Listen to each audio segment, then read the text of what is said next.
Hello friends, आज bites with प्रणूमध्ये आपण बनवणार आहोत अगदी मस्त असा एक सोयाबीनचा पदार्थ। त्यासाठी सगळ्यात पहिल्यांदा आपण हे सोयाबीन साधारणतः 2 ते 3 तास छान असे भिजवून घेतलेले आहेत।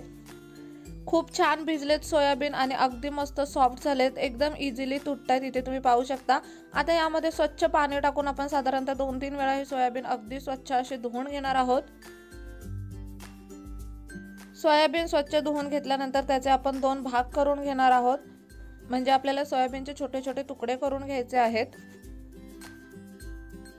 सगळ्या सोयाबीनचे आपण छोटे छोटे पीसेस करून घेतलेले आहेत। आता यामध्ये आपल्याला सॉस टाकायचा आहे। त्यासाठी सगळ्यात पहिल्यांदा 1 चमचा ग्रीन चिली सॉस, 1 चमचा रेड चिली सॉस, साधारणतः 1.5 चमचा इतका सोया सॉस आपण यामध्ये टाकलेला आहे। 1 चमचा इतकी शेजवान चटणी टाकलेली आहे आणि 1.5 चमचा इतका टोमॅटो सॉस आपल्याला यामध्ये टाकायचा आहे। आता हे सगळे सॉस व्यवस्थित मिक्स करून घ्यायचे आहेत। आपण सोयाबीन चिली सारखंच हे थोडंफार बनवणार आहोत, पण सोयाबीन चिली बनवायला गेलं की त्यासाठी खूप वेळ द्यावा लागतो। हा पदार्थ मात्र अगदी झटपट बनतो। आता हे सोयाबीन मॅरिनेट होण्यासाठी साधारणतः 10 मिनिटं आपण ठेवून देऊयात। तोपर्यंत आपण एक पॅन घेतलेला आहे। पॅन मध्ये 1 चमचाभर इतकं तेल टाकायचं आहे आणि 1 चमचाभर इतकं बटर टाकायचं आहे।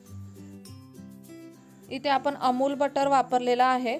त्यानंतर यामध्ये 7 ते 8 लसणीच्या पाकळ्या आपण छान अशा सोलून घेतल्या, त्याचे बारीक तुकडे करून घेतले, ते यामध्ये टाकायचे आहेत।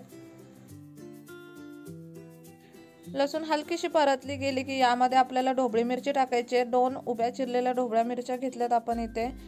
कांदा घेतलेला आहे या ठिकाणी अगदी बारीक चिरलेला, आणि त्यानंतर साधारणतः 2 ते 3 हिरव्या मिरच्या घेतलेल्या आहेत। हे सगळं आता व्यवस्थित मिक्स करून घेऊयात। ह्या भाज्या हलक्याशा शिजल्या जाव्यात, पटकन शिजल्या जाव्यात, यासाठी यामध्ये आपण मीठ टाकणार आहोत। किंचितचं मीठ टाकायचं आहे यामध्ये, कारण आपण जे सॉसेस सोयाबीन मध्ये टाकलेले आहे त्यामध्ये ऑलरेडी मीठ असतं। इथे जर तुम्ही खूप जास्त मीठ टाकलं तर तुमचं पूर्ण जी डिश आहे, जो पदार्थ आहे, तो पूर्णपणे खारट बनून जाईल। त्यामुळे अगदी किंचितचं मीठ टाकायचं, भाज्या शिजल्या जाईल इतकंच। आता इथे आपण सगळ्या भाज्या छानशा अशा शिजवून घेतलेल्या आहेत। खूप जास्त शिजवून सुद्धा नाही घ्यायच्यात, अगदी क्रंची ठेवायच्यात आपल्याला भाज्या। त्यानंतर यामध्ये हे जे मॅरिनेट केलेले सोयाबीन आहेत ते आपल्याला टाकायचे आहेत।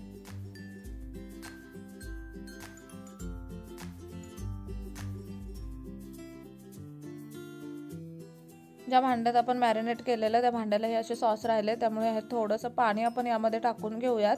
इथे थोडं जास्त पाणी पडलं होतं, तुम्ही थोडं कमी पाणी टाका। हे सगळं आता व्यवस्थित मिक्स करून घेतलंय। आता आपल्याला सोयाबीन शिजवून घ्यायचे, त्यासाठी आपण यावरती झाकण ठेवूयात आणि साधारणतः 4 ते 5 मिनिटांसाठी आपल्याला सोयाबीन मस्त असे शिजवून घ्यायचे। इथे तुम्ही पाहू शकता सोयाबीन अगदी मस्त असे आता शिजलेले आहेत। जे सॉसेस आहेत ते पूर्णपणे सोयाबीन मध्ये मुरले गेलेले आहेत। आता गॅसचा फ्लेम आपल्याला हाय करायचा आहे आणि ही जी बनवली आपण डिश ती आपल्याला ड्राय करून घ्यायची आहे। तुम्ही याला अगदी इन्स्टंट वाली सोयाबीन चिली बोलू शकता। आपल्याला व्यवस्थित असे ड्राय करून घ्यायचे सोयाबीन, म्हणजे त्याची टेस्ट एकदम छान येते।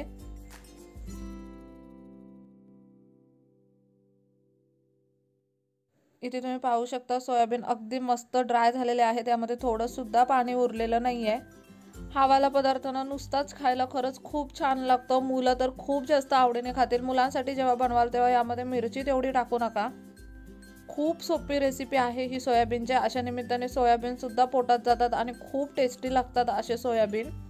नक्कीच ही रेसिपी घरी ट्राय करा। व्हिडिओ कसा वाटला कमेंट बॉक्समध्ये नक्की सांगा। चला तर मग पुन्हा भेटू अशाच एका नवीन व्हिडिओ सोबत। तोपर्यंत मस्त खा, भरपूर फिरा आणि आनंदी राहा।